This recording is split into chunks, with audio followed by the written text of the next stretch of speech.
Jyoti here. So I sat the other day in a women's circle, and it was really interesting because there was a really lovely young woman who was sharing how her anxiety levels are super high and that she finds journaling helpful and not helpful because she tries to do it around her shadow work.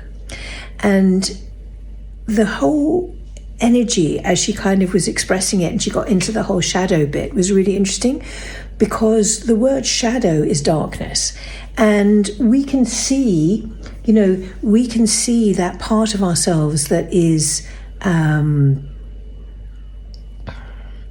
where our shame sits, where our discomfort sits, where all of the wounding, if you like, sits as shadow. And immediately when we do that, we give it a label that perhaps isn't helpful, because actually it's just part of us.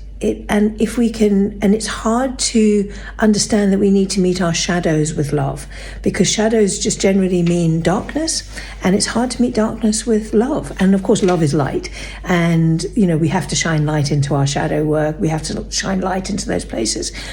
But if it makes us feel worse, then let's not use the word shadows.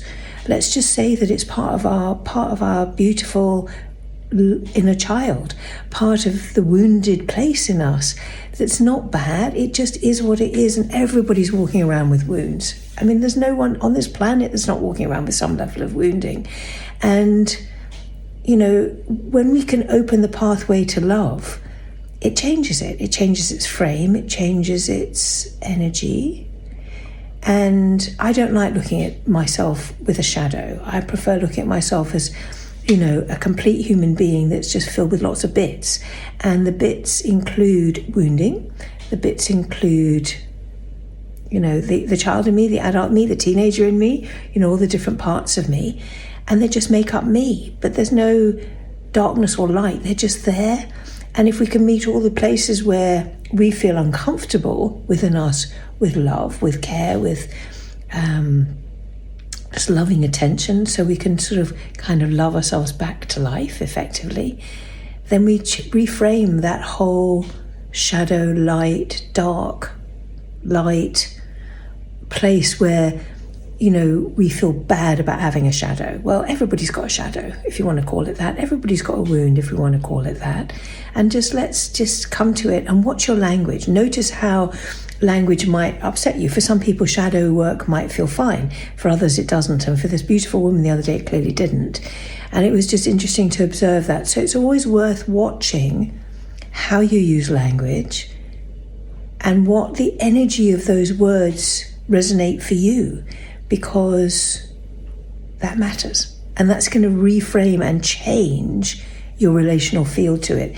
And it's so much harder to bring love to real dark, murk, yuck places, shadow, that kind of sense of real darkness, than it is if we just saw it as just a little person that's just hurting.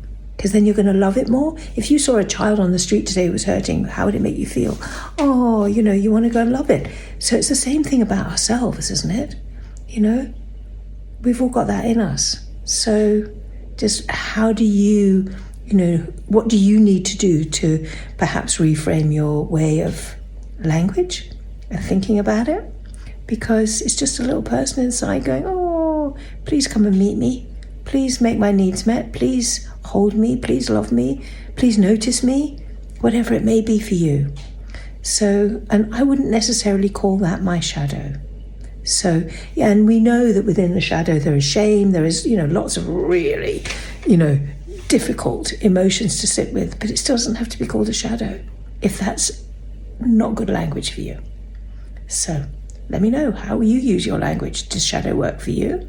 Does meeting the wounded child reframe that for you in a more useful way? Let me know. So if you've enjoyed this video, I'd love it if you would subscribe. It'll help me hopefully reach more people with more love, connecting them back to their divinity, to their heart, to themselves. So please subscribe and please share. Thank you.